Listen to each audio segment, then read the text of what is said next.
उनसे जानने की भी कोशिश करेंगे कि आखिर जो काशी में किस तरह से जो है कहा जाए तो विकास के कार्य हुए हैं, क्या मुद्दे हैं, किस पे जो है जनता जो है इस बार जो है चुनाव देगी, किस तरफ कहा जाए तो जनता का मत होगा, और तमाम चीजें जो है जानने की कोशिश करेंगे। जनता के हाथ में कमान है और यहाँ पे तमाम पार्टी के लोग मौजूद हैं। तो सबसे पहले तो यहाँ पे भारतीय जनता पार्टी के ओम प्रकाश जी हैं, जो कहा जाए तो अनुसूचित जाति के जो है प्रदेश अध्यक्ष हैं। दूसरी तरफ अगर हम बात करें तो संदीप मिश्रा जी हैं, जो समाजवादी पार्टी से हैं। और अगर हम बात करें तो यहाँ पे वैभव त्रिपाठी जी हैं, जो कांग्रेस का प्रतिनिधित्व कर रहे हैं, और गगन जी जो है यहाँ पे पीडीएम के जो है प्रत्याशी के तौर पे मौजूद है। तो तमाम लोग हैं। आप दूसरी तरफ आप देख सकते हैं कि यहाँ पे जो काशी की जनता जो है मौजूद है। जनता भी जो है सवाल पूछेगी, जानने की कोशिश करेगी कि आखिर 24 की जो चाल है किसके तरफ जो है कहा जाए तो जाएगा, किस तरफ ऊंट करवट बैठेगा। तमाम मुद्दों की बात करेंगे, तमाम जानने की भी कोशिश करेंगे। तो सबसे पहले भारतीय जनता पार्टी के जो ओम प्रकाश जी हैं उनसे बात कर लेते हैं। ओम प्रकाश जी, इस बार का चुनाव किस तरह से आप देख रहे हैं? नहीं, इस बार का चुनाव देखना क्या, वो तो सबको दिख रहा है, पूरा देश देख रहा है कि जो आदरणीय योगी जी और मोदी जी के जो कार्य हैं, जो उनके अपने विचार हैं, उससे सारा देश सहमत है और उसी के आधार पर लोग चल भी रहे हैं। बहुत कुछ नहीं सोचना है, बस अपने कार्यों को करना है। और इसी के तहत मोदी जी और योगी जी सिर्फ विकास के मुद्दे पर वार्तालाप करते हैं, विकास पे काम करते हैं, बस उसी पे चुनाव लड़ना है। आपकी नज़र से काशी कितनी बदली है, क्या विकास के कार्य हुए हैं? देखिए, काशी में एक नहीं कई विकास के कार्य हुए हैं, ठीक है। आप घाट से लेकर के, रोड से लेकर के तमाम तरीके से विकास कार्य में कई कॉलेज भी बने हुए हैं, जो मैं नाम के साथ बता सकता हूं। अभी वार्तालाप में आगे भी हम बताएंगे एक एक करके।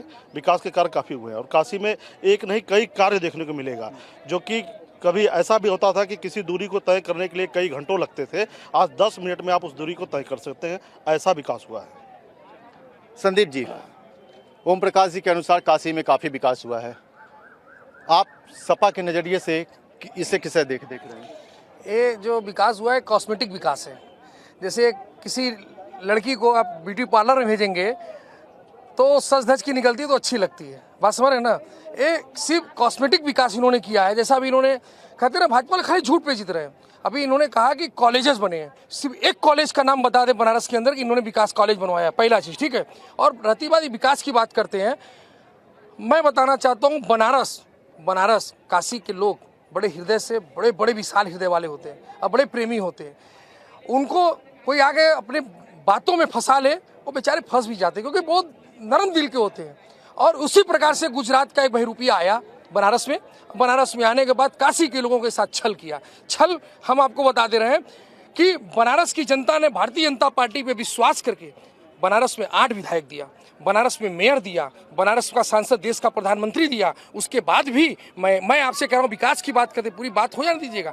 विकास की बात इन्होंने कहा, मैं इनसे जानना चाहता हूँ, ये बनारस जिले के हैं तो ये बताएं कि जिला बनारस के मंडलीय अस्पताल में क्या इनके सरकार में एक भी आईसीयू का बेड है कि कोई गरीब रोड पे गिरे किसी का इलाज हो तो क्या वो मंडलीय अस्पताल में जाके, जिला मंडलीय अस्पताल में आईसीयू का बेड है? आज भी आपको बता दे रहे हैं कि बनारस के अंदर मंडलीय अस्पताल में न्यूरो को डॉक्टर है। स्वास्थ्य के मामले में बता, सुरक्षा, पूरी बात सुरक्षा के मामले में आ जाइए। सुरक्षा के मामले इनके भारतीय जनता, इनके भारतीय पूरी बात हो जाने दी। हम सभा के हैं, विपक्ष के हैं, तो विपक्ष की बात सुनना आपका अधिकार है।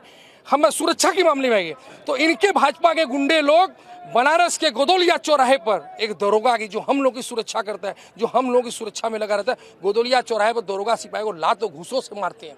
एक विकास की बात, इनके यहाँ विकास की बात मैं बता दे रहा हूँ, एक सुरक्षा की बात बता दे रहा हूँ। यही बनारस काशी हिंदू विश्वविद्यालय है। बनारस का सांसद, देश का प्रधानमंत्री के संसदीय क्षेत्र में, देश का वजीर आला उसके संसदीय क्षेत्र में एक छात्रा के साथ, वो आपकी बहन हो सकती है, बेटी हो सकती है, मेरी बहन बेटी हो सकती, कोई भी हो सकता है, यहाँ शिक्षा ग्रहण करने आई, उसके साथ ये भारतीय जनता पार्टी के गुंडे, ये लोग उसके साथ बलात्कार करते हैं, रेप करते हैं, उसके बाद उसके जिस्मों को नोचने का काम करते हैं। लेकिन वो बेचारी उस लड़की का, उस छात्रा का मुकदमा 2 महीने तक नहीं कायम होता है। दोबारा आपके पास आएंगे, वैभव जी का भी जान लेते हैं। वैभव जी, कांग्रेस के नजरिए से कितना बदला है बनारस, और जिस तरह से कहा जाए तो भारतीय जनता पार्टी के जो प्रवक्ता है उन्होंने देखिए, ये प्रधानमंत्री का संसदीय क्षेत्र है, लेकिन क्या एक भी फैक्ट्री लगी? क्या यहाँ का एम्स शिफ्ट कर दिया गोरखपुर? यहाँ एम्स क्यों नहीं खुलना चाहिए? एक बीएचयू के ऊपर मध्य प्रदेश, छत्तीसगढ़, पश्चिमी बिहार और पूर्वांचल का इलाज का जिम्मा है। यहाँ एम्स बनता तो जो लोग कोरोना में ऑक्सीजन की कमी से मरे वो न मरते। प्रधानमंत्री जी इस पे कुछ बोलेंगे? प्रधानमंत्री जी ने कहा था बहुत हुई महंगाई की मार, तो जनता ने ये सोचा कि 400 का सिलेंडर 200 हो जाएगा, 2 रुपए यूनिट की बिजली 1 रुपए हो जाएगी, पेट्रोल 70 का 35 हो जाएगा, 60 का डीजल 30 हो जाएगा। हुआ क्या?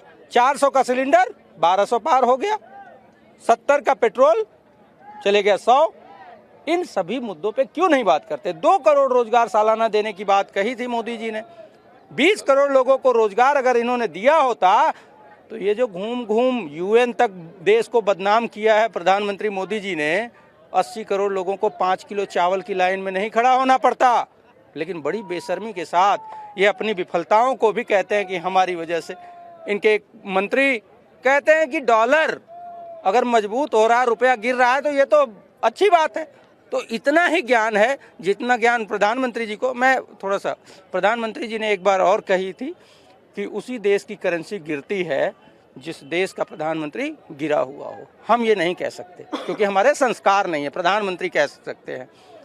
लेकिन आज जो 69 रुपए का डॉलर हुआ करता था वो आज 85 तक पहुंच जाता है। प्रधानमंत्री जी इस पे कुछ बोलेंगे?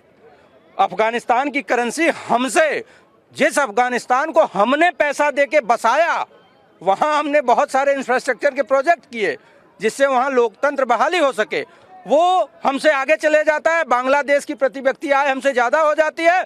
2014 तक 50 लाख करोड़ का कर्ज था देश पे, आज 205 लाख करोड़ का कर्ज है देश पे। इस पे मोदी जी क्या कहेंगे? वैभव जी आपके पास आएंगे, फिर आएंगे गगन जी। आप तो कहा जाए तो समाजवादी पार्टी के साथ भी थे, तो अभी तक कहा जाए तो समाजवादी पार्टी से सबसे पहले तो आप अलग होकर के इस बार चुनाव मैदान में हैं, और दूसरी बात अगर कहा जाए तो काशी के आप रहने वाले भी हैं। क्या बदलाव अभी तक काशी में नजर आया है? देखिए, सबसे पहले काशी के विकास से आपने शुरू किया, तो कुछ विकास, चूंकि मैं ही बनारस का प्रत्याशी हूं और लोग तो गुजरात, बलिया, देवरिया के हैं, तो बनारस में जो विकास हुआ पिछले 10 सालों में जो बड़ा अच्छा मुझे दिखा उसके बारे में बता दूं। बनारस जाना जाता है बनारसी साड़ी के बुनकरों के कारण, और उससे पूरे विश्व में बनारस को ख्याति मिलती है। वो खासकर उसमें बुनकर मुसलमान जुड़ा है, इसलिए उसका फ्लैट रेट बिजली खत्म करके उसके रोटी को छीना गया, उसके पेट पे लात मारा गया। विगत 10 साल में पहला विकास ये हुआ।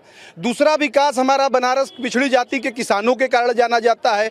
हमारे बैरवन में जो फूल उगाया जाता है बाबा काशी विश्वनाथ को चढ़ता है, उस उपजाऊ जमीन को ट्रांसपोर्ट नगर के नाम पे, यूनिटेक सिटी के नाम पे, हाईटेक सिटी के नाम पे, वैदिक सिटी के नाम पे, काशी द्वार के नाम पे, रिंग रोड में कम मुआवजा देके लूटा गया किसान को, बुनकर को, उनके पेट पे लात मारा गया। ये 2 सबसे बड़ा विकास हमारे बनारस में मोदी जी के, भारत के प्रधानमंत्री के बनारस के सांसद रहने के दौरान हुआ, जो हमको दिखा। ये सीधे रोटी पे हमला हुआ। ये जो राष्ट्रीय और वैश्विक ढेर सारी समस्याएं बताई गई, ये देश की समस्या है, लेकिन बनारस के परिप्रेक्ष्य में बुनकर पुसान के पेट पे जो लात मारा गया, और काशी हिंदू विश्वविद्यालय में जो पढ़ के निकला जिसको रोजगार नहीं मिला, और शोध कार्य कम किए गए, महात्मा गांधी की काशी विद्यापीठ में संपूर्णानंद यूनिवर्सिटी की शिक्षा का स्तर पिछले 10 साल में घटाया गया, यही 10 साल का विकास है। बिल्कुल, ये सवाल जो है कहा जाए तो ओम प्रकाश जी, सभी के सवाल जो है आपसे हैं। जिस तरह से कहा गया कि इनके नज़रिए से अगर देखा जाए तो काशी में किसी भी प्रकार का विकास नहीं हुआ, तमाम ऐसे आरोप जो है भाजपा पे हैं, क्या कहना चाहेंगे? एक एक करके जवाब दिया जाए। हाँ, एक एक करके। सबसे पहले जैसे आपने कहा कि एक भी कॉलेज का नाम गिना दे।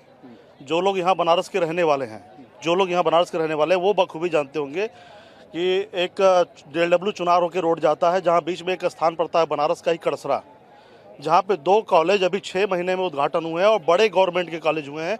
एक बता रहा, एक सीपेट कॉलेज, एक अटल आवासीय विद्यालय, नहीं छलिया की बात है, एक सीपेट कॉलेज है, एक अटल आवासीय विद्यालय, ठीक है। नाम बताइए, मेडिकल कॉलेज का नाम बताइए। अरे बता तो रहा हूँ, एक सीपेट कॉलेज है और दूसरा अटल आवासीय विद्यालय है। चिल्लाने से काम नहीं, देखे जवाब दीजिए ना। मैं बता रहा हूँ, आप बताने दो, मैं बता रहा हूँ, ठीक है।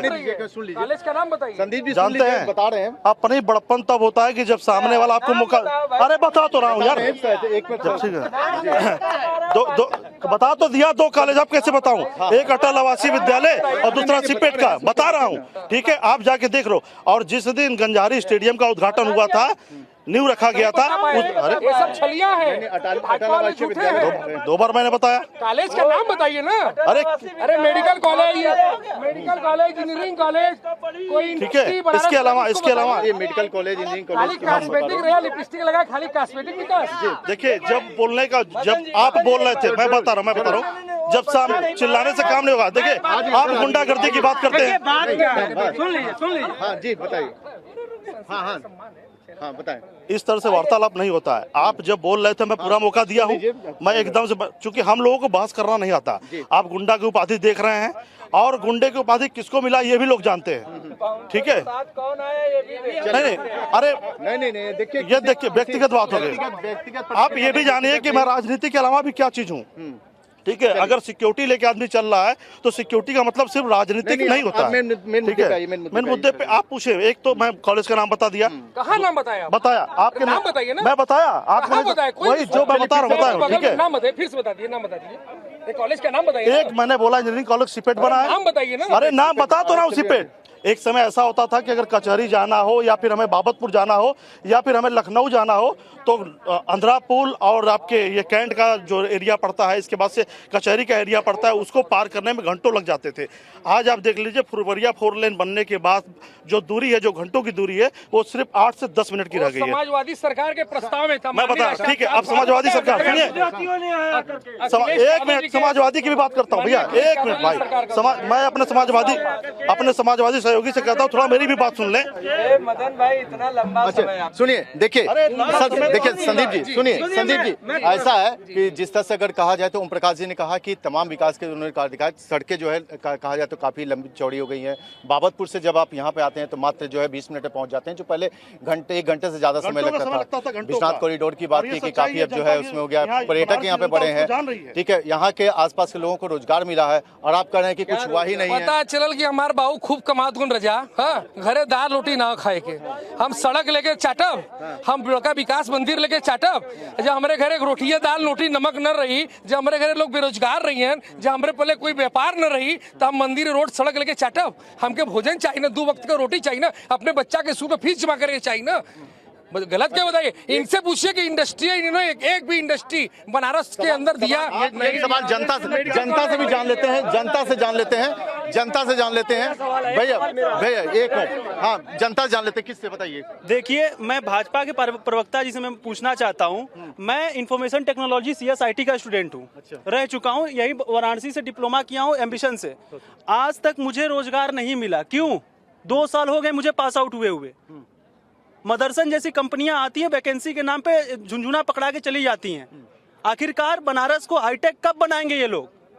एक मिनट मेरा सवाल, इनसे मैं पूछना चाहूंगे, बोल रहे रोजगार मिला है, भाजपा के नेता से पूछना चाहेंगे रोजगार मिला है। प्रधानमंत्री बोलते हैं कि मेरे को वोट दे दीजिए, 5 केजी राशन मिलता था, फिर देते रहेंगे। क्या युवा को राशन से हो जाएगा काम? इसने पूछना चाहता हूँ। मेरा सवाल अपना दिल्ली से है। ये चुनाव लड़ रहे हैं मोदी जी के खिलाफ।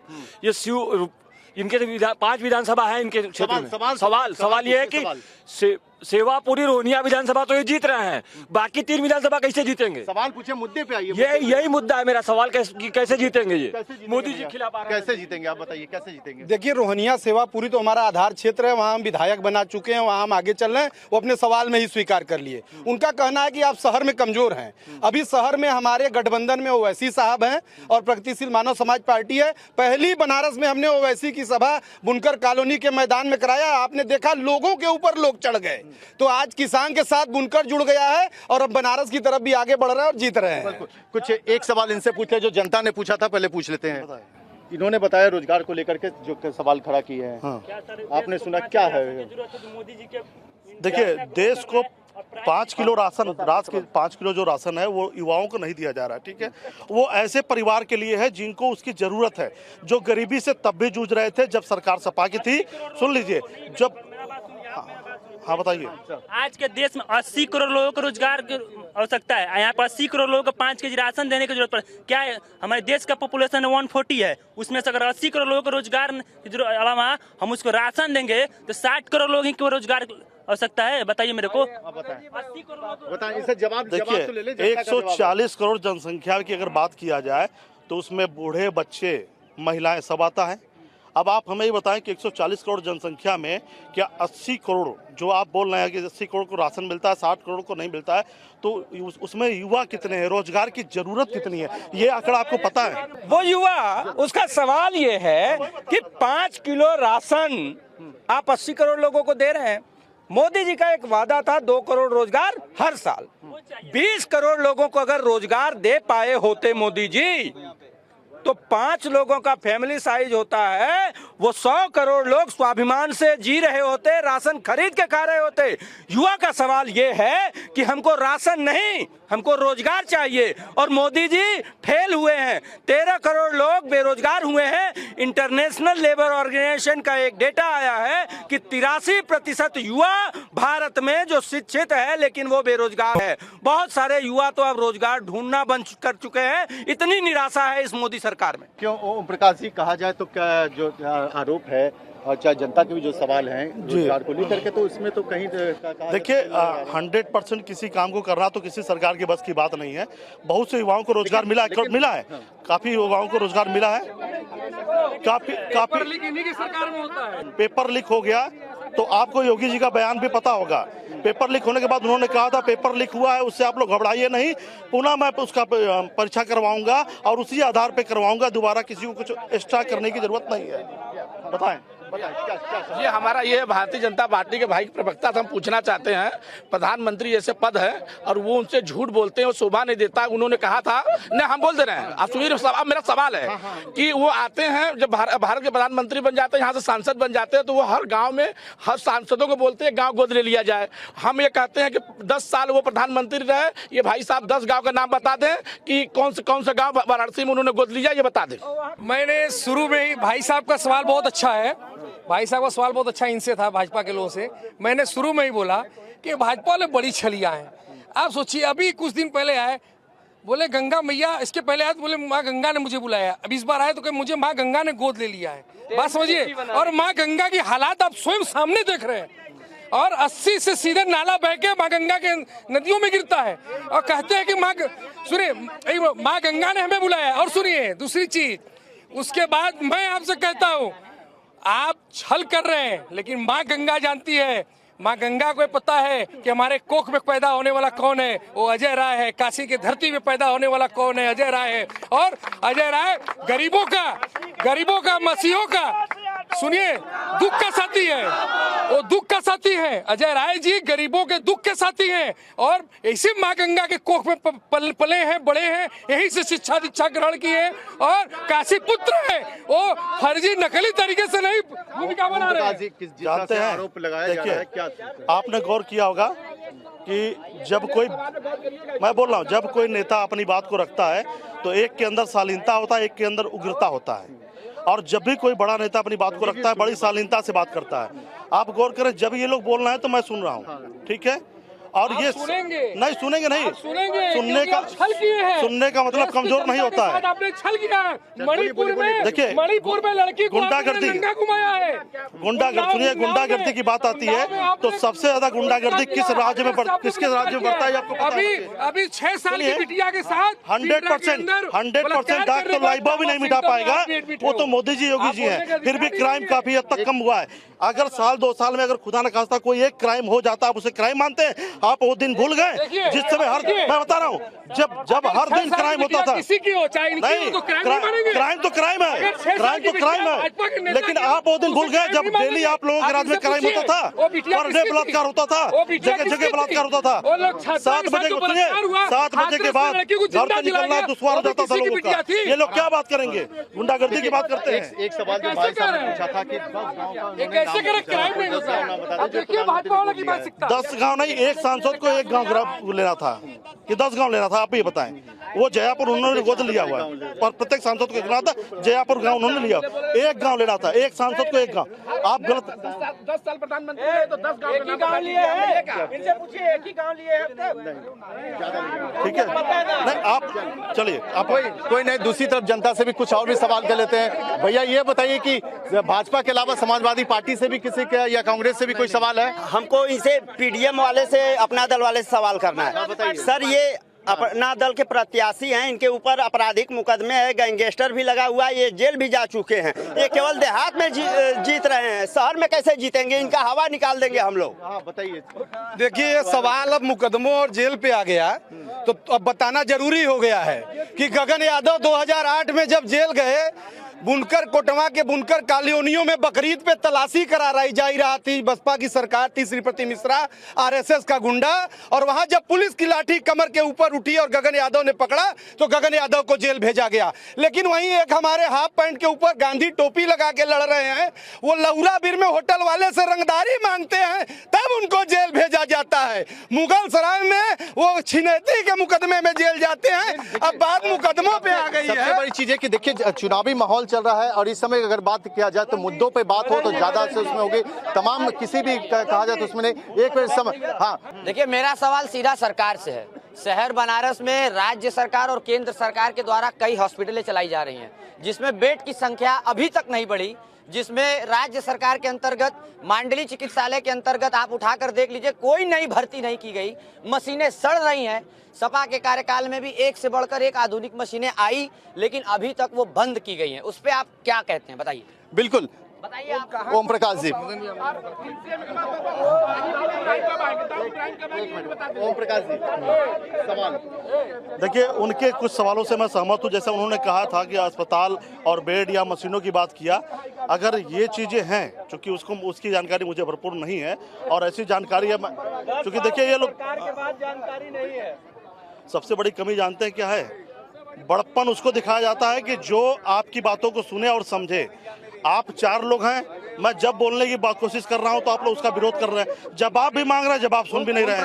ऐसे कैसे काम होगा? देखिए ओम प्रकाश जी, अगर कहा जाती है मुद्दों की कई बात उसमें होती है, जैसा कि बेरोजगारी की बात हुई तो मुद्दों की बात चिल्ला होती है, बात जो है कहा जाए तो जिस तरह से है कि धर्म और जाति के नाम पर जिस तरह से कहा जाए कि लोग जो है इस समय वोट मांग रहे हैं, तो क्या ये जाति और धर्म युवाओं को चाहिए होगा? आप ये बताइए, जाति धर्म की बात अब जब से मैं आया हूँ एक बार नहीं किया हूँ, लेकिन यहीं पे आपके बगल में एक नेताजी हैं जो बार बार मुस्लिम कैंडिडेट, मुस्लिम बात, मुस्लिम और ये बात वो करते जा रहे हैं। अभी तक मैंने जाति और धर्म की बात नहीं किया, मैंने विकास की बात किया। बिजली का बुनकरों की बात उठाएं, बिजली की बात उठाएं, बिल का बात उठाएं, लेकिन आप ये बताइए आप इनके गवर्नमेंट। ओम प्रकाश जी, आप बुनकर की बात करते हैं, बुनकर का कहना है कि हमें कोई बिजली जो है मुफ्त नहीं मिली है, और आप बुनकर की बात कर रहे हैं। आप मैं नहीं कर रहा हूँ, बुनकर की बात उन्होंने किया। आप ये बताइए, बुनकर को बिजली के नाम पे बिजली न मिले वो सही है कि बिजली मिल रहा है और बिल देना पड़ रहा है वो सही है? एक समय ऐसा भी था कि नाम का बिजली था, नाम का बिजली कनेक्शन था, लेकिन बिजली नहीं मिलता था और हाथ से, यानी उनकी जो बुनाई होती थी वो हाथ से होता था। आज ठीक है आप बिल दे रहे हैं, लेकिन आपको बिजली पर्याप्त मिल रही है, आपको सुविधा मिल रहा है। वैभव जी ये बताइए कि आप कह रहे हैं कि यहाँ पे कोई भी विकास नहीं हुआ है, आपको विश्वनाथ कॉरिडोर का विकास नहीं दिख रहा है, यहाँ पर्यटक नहीं बढ़े हैं। आप जो है कहते हैं कि राम मंदिर जो है, हम अगर सरकार में आएंगे तो राम मंदिर का शुद्धिकरण कराएंगे। अब ये बताइए कि क्या देखिए दो चीजें सरकार मंदिर बनाने के लिए नहीं चुनी, सरकार मंदिर को बनाने के लिए नहीं चुनी, सरकार हमने चुनी फैक्ट्री बनाने के लिए, लोगों को रोजगार देने के लिए, लोगों को सुविधा देने के लिए। मंदिर बनाना काम इनका नहीं है, और एक चवन्नी नरेंद्र मोदी या योगी का नहीं लगा है, चाहे विश्वनाथ कॉरिडोर हो, चाहे अयोध्या का मंदिर हो, वो हम जैसे श्रद्धालुओं का पैसा है जिससे बना है। अगर है एक चवन्नी दिया हो तो पूछ लीजिए इनसे। हमने कहा था रोजगार दीजिए। बुनकरों का जो इन्होंने हक छीना, जो बिजली का सब्सिडी मिलती थी छीना, उसका फर्क किसके ऊपर पड़ा? अरे सुन लीजिए, फर्क क्या पड़ा? जब उन्होंने सब्सिडी छीन ली तो वो बुनकर, एक तो उसके आर्थिक स्थिति पे चोट हुई तो इन्होंने तो मुसलमान कह के चोट की, लेकिन जो कपड़ा वो बुन रहा था, जो कपड़ा सस्ते में गरीब जनता को मिल रहा था, अब वो महंगा हो गया। जब वो कपड़ा महंगा हो गया तो गरीब आदमी के ऊपर ही बोझ पड़ा। परोक्ष रूप से मोदी ने गरीबों के जेब को ढीला किया है। बताइए अभी मंदिर वाली जो बात हुई, एक चमन्नी वाली, एक मिनट, अब अगर बोलते हैं लोग तो ये ठीक नहीं है। देखिए अब मौका सबको देना चाहिए, मैं पर्याप्त मौका दे रहा हूँ, डरा नहीं रहा हूँ, आपको तो सबसे ज्यादा मौका दे रहे हैं, मुझे भी मौका। अरे डरा नहीं रहा हूँ, चिल्लाने से काम नहीं होता। सुनिए, इसलिए कि 3 लोग मंदिर है, सबका जवाब देना है। मंदिर की बात आई, आप ये बताएं, जिस समय कांग्रेस की सरकार थी, माननीय सोनिया गांधी जी हो, मनमोहन सिंह जी हो, कोई भी कार्य किए हैं तो क्या वो चमन्नी अपने जेब से लगाए हैं? आदरणीय नेताजी स्वर्गीय मुलायम सिंह यादव जी कोई भी कार्य अपने सरकार में किए हैं तो क्या वो चमन्नी अपने जेब से लगाए हैं? आप बात कर रहे हैं योगी जी की, पैसा नहीं लगा। सवाल ये था मोदी जी के जेब का नहीं, मैं कह रहा हूँ सरकार के जेब से एक भी चवन्नी नहीं लगी है। सरकार का एक भी अंतिम प्रतिक्रिया दीजिए, इसलिए कि 5 मिनट का टाइम बताएं, अंतिम प्रतिक्रिया। देखिए, एक चीज हम आपको बता दें, जैसा गगन प्रकाश जी और इनके लोग जो आए हुए हैं, हमारे प्रत्याशी को जो लगाए आरोप अलग भी थे, लेकिन अब हम आपको सच्चाई सत्यता बता दे रहे हैं। गांधी जी मुस्कुरा रहे हैं, गांधी जी मुस्कुरा रहे हैं। ये पहले सपा में थे, सुनिए, सुनील बंसल के द्वारा इनको चुनाव लड़ाया जा रहा है, गगन जी को सुनील बंसल के द्वारा तार जमान लारी को लड़ाया जा रहा है। क्यों मालूम है? कि यादव मुस्लिम का वोट कटेगा। तो हम समाजवादी हैं, हमारे समाज के हर वर्ग का वोट मेरा है, लेकिन हम आपको सत्यता बता रहे हैं कि ये लोग को सुनील बंसल जी के द्वारा लड़ाया जा रहा है। और सुनिए, अब हम आपको आश्वस्त कर रहे हैं, इस बार अजय राय तो लड़ रहे हैं, लेकिन इस बार बनारस लोकसभा की जनता लड़ रही है नरेंद्र मोदी से, और बनारस की जनता अजय राय को चुनेगी, काशी पुत्र को चुनेगी, गंगा के कोख में जन्म लेने वाला अजय राय को चुनेगी, और इस बार हम नरेंद्र मोदी और सारे बहरूपियों को हराएंगे चुनाव। जिस तरह से कहा जाए कि काशी में जिस तरह से विकास की बात कही जा रही, तमाम मुद्दों की बात कही जा रही है, तमाम जनता यहाँ पे मौजूद थे, और न्यूज इंडिया 24 के चाल के माध्यम से ये अपील भी करता है कि आप लोग जो है अपना बहुमत जो है वोट जो है समय से दे, घर से पहले जो है वोट देने के लिए, क्योंकि ये आपका हक है और वोट को जरूर दे। न्यूज इंडिया के लिए मदन मोहन शर्मा, वाराणसी।